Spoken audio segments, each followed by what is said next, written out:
Merry Christmas, lovely people. To celebrate the holiday season, I will be using 2 Christmas Pokemon teams. If you have an idea for a Pokemon team, be sure to comment below, and I will use it. And if you like this kind of content, feel free to subscribe. And now, without further ado, let's get right into these 2 battles. I'm doing the intro a little bit differently this time.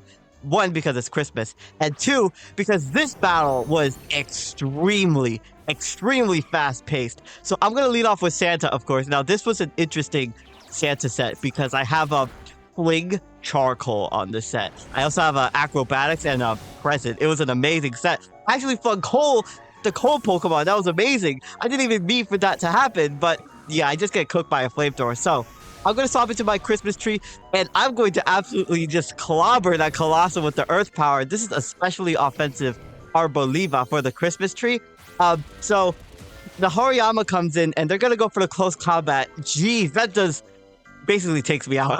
I had no switches into that close combat, so my team had a really big weakness to like fighting and fire. It was crazy. So I'm going to swap into my ornament now, Hisuian Voltorb. This is a Choice Specs Hisuian Voltorb, so I'm just able to one-shot the Hariyama. We're going like Pokemon for Pokemon at the moment. It's crazy. So the Ampharos is going to come in, and I was like, well, I'm -2 special attacks, so I don't really want to stay in. I don't envision that I'm going to do a lot of damage to this Pokemon, so I'm going to swap into my Christmas Snow. Now, this is obviously Snowscape because it's snowing, right? It's very winter themed. And this Cryogonal has Icy Rock to boost the snow turns by 8 turns. And I also have Blizzard, which is always going to hit in the snow. My other moves are Freeze Dry, and I have Parablast Water on this, really as my only answer to fire because, like I said, fire moves just absolutely cook everything on this team. So it was my best option. So comes the Rayquaza. I was like, what the heck? And yeah, they're gonna go for the extreme speed and take out my Cryogonal. Really, I didn't want to switch in my Avalugg this turn just in case it wasn't like, I don't know, like it didn't have it. So it ended up being mixed. I was like, oh my gosh, they have Draco Meteor. But I lived on 4 HP. What the heck? How did I even live that? And I'm gonna be able to go for the Avalanche and take out the Rayquaza. Oh my goodness. This is a very bulky Avalugg for the North Pole. This is like max health, max defense. This was pretty funny. So the Umbreon comes in.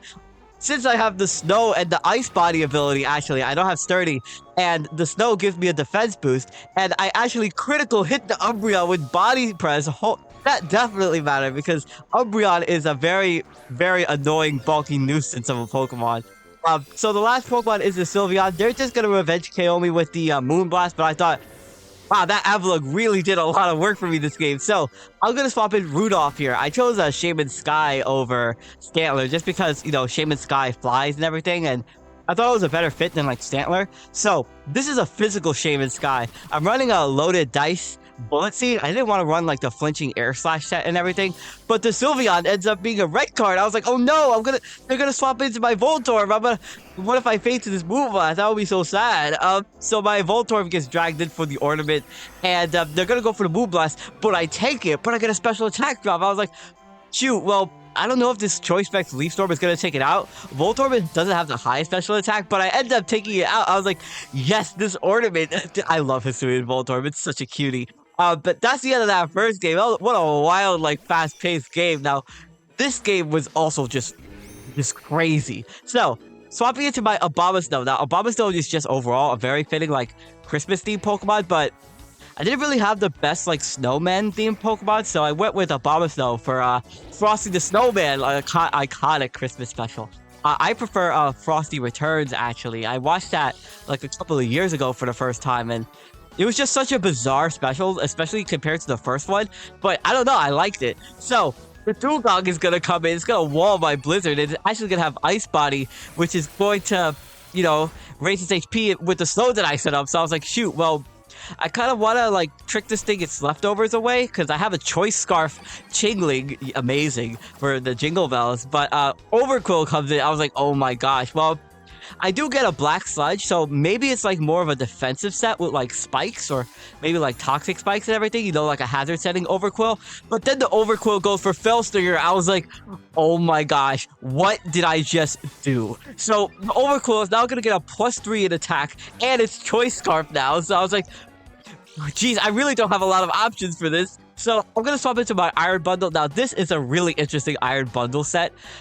It's physical. So I'm gonna go for that Ice Spitter here. Really, I couldn't do a lot to this Pokemon. So I do take that next Stinger just because of the Snow defense boost, but Ice Spitter was unfortunately gonna be a 3-hit KO versus this Pokemon, and the Snow ran out, and I get Poison Pointed. So I was like, probably not gonna live the next Stinger into the poison damage. Well, not that it mattered because they end up critical hitting me with the Stinger. No, my second Santa. So now the Overquill is basically at max attack. It's so threatening at the moment. So they're obviously gonna go for another Stinger.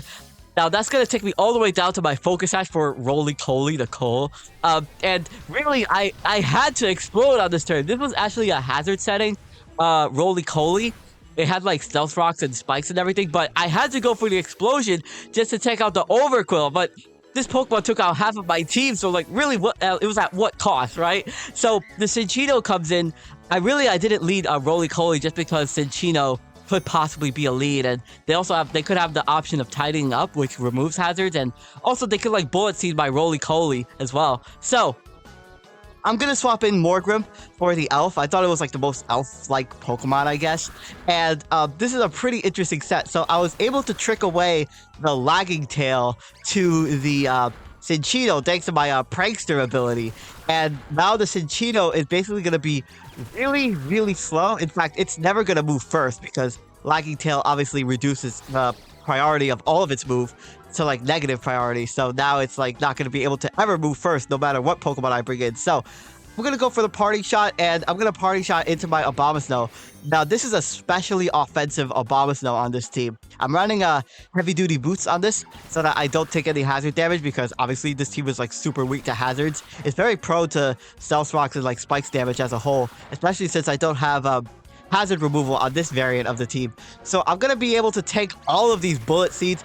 I figured that this Cinccino was Blunder Policy, so I figured that this was like not Technician, that it was Skill Link Cinccino. So Magnezone swaps in. Last time I went for a Blizzard, but this time I'm gonna go for the Focus Blast versus the Magnezone, and I do some really, really big damage to it. I was like, yes, that's really good damage. So they're gonna bring in the Reuniclus now. Now this turn I opted to Terrasilize my Abomasnow. This was just in case they decided to stay in and go for the Flash Cannon, and if they potentially outsped me, it was going to do a lot of damage. It might have even taken me out depending on what item they had. So I'm just going to go for the safe Terra Blast Fire on the incoming Reuniclus. It does some good damage to it. I wasn't sure if this was like Magikarp or Regenerator, because all of this Pokemon's abilities are really good. So they're gonna go for the Psychic Noise. That does a good amount of damage to my Abomasnow. I just went for the Blizzard just to do as much damage as possible. Really, I was worried about the Dewgong coming in because that could now threaten me with a Water type move. Wow, what a sentence. So I'm gonna go for a Terra Blast Fire.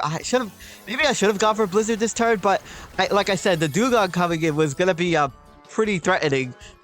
Said no one ever. So I'm gonna swap out my Abomasnow this turn, mainly because I'm worried about this Raichu having Surf. It also had an Air Balloon, which I broke, but not that it mattered because I don't really have a ground type move in the back. And they're gonna end up going for the Surf as I sacrifice my Morgrim here. So down 2-5 at the moment, so I really, really need to get back in this game. And what a way for me to do it with the star on top of the Christmas tree. Or I guess this would be like a Christmas wish, or just anything related to stars for Christmas. So this Jirachi. So first of all, I get nuzzled by Raichu. Oh my gosh, their names are kind of similar. So I get nuzzled by this thing, so I get paralyzed. So I was like, that's really annoying, honestly, because if I don't get off my attacks, then obviously that's gonna be bad, right? So I'm running a Cosmic Power Jirachi. This set is so devious. So I thought, well, I'm running Stored Power on this set, which is why I have Cosmic Power. And luckily, the Overquill, I was able to feint it, and that basically opened the door for this Pokemon to potentially sweep for me and come back in this game, in the endgame. So I have Wish Protect on this Jirachi. As for like my recovery, I'm running like a fully... Well, this isn't like max special defense because I do have some speed investment, but I am like more especially defensive Jirachi. So the Reuniclus comes in, and I'm gonna keep boosting up my Cosmic Power. So I was thinking here, well, I'm not sure if this obviously if this Reuniclus has a Calm Mind, it's gonna be a nuisance to deal with, but they end up going for Shadow Ball. I was like, that's perfect. That's actually so perfect because I have a weakness policy on my Jirachi, which is also going to boost the power of stored power. So right now I'm +4 defense, +4 special defense, and now +2 special attack and +2 attack, which effectively means that my stored power is now at 260 base power. It is time. So the Magnezone comes in. I get paralyzed, unfortunately, but Thunderbolt really isn't doing a lot to me. But I get paralyzed again. I'm like, please, let me just get off this stored power. This is going to get really scary if I get critical hit. And so I get critical hit. I was like, no, not after everything that I did, right? So it's going to be really close whether or not I live this next Thunderbolt because Magnezone has pretty high special attack. But thankfully, I just take it and I'm able to get off the Protect. Oh my gosh, if I got paralyzed at any point during that, I would have definitely lost from this position. I probably would have gotten swept by Dugong or Raichu in the back because my Abomasnow was obviously Terra Fire. So that was like way too close for comfort. So I'm going to go for another wish this turn just in case I get critical hit again. You know, that's the risk of running these cosmic power sets. I'm very prone to getting like critical hit and everything. So I do get through the paralysis though, and I am able to take out the Magnezone. That was really, really, really scary though, I will say. So I'm gonna get off all of my recovery. Now I'm at a full amount of health, and I'm ready to rock. So the Cinccino is gonna come in. I get paralyzed, and then they missed their triple axle. What a great turn. So I thought, well, this Cinccino really shouldn't have a lot to threaten me. I mean, if their Tail Slap, Tidy Up, Bullet Seed, triple axle, then pretty much all of their hits are gonna be like super resistant, especially since I'm at like +4 defense, right? So triple axle just does nothing to me, and I'm gonna go for the stored power. That's easily gonna be enough to take out Cinccino. Man, stored power is just such, I will say, I've used stored power sets a lot. I've used it on a Rabsca, I've used it on Grumpig, and this move is just so heinous. It's so disgusting, and I do not blame my opponent here for just like saying, see ya, sayonara, yeah, right? Like, it's just such a heinous move. Anyway, Merry Christmas to all of you. I hope you all enjoyed both of these battles. My name is SkyLaaa. Don't forget to smile, and I will see you all next time.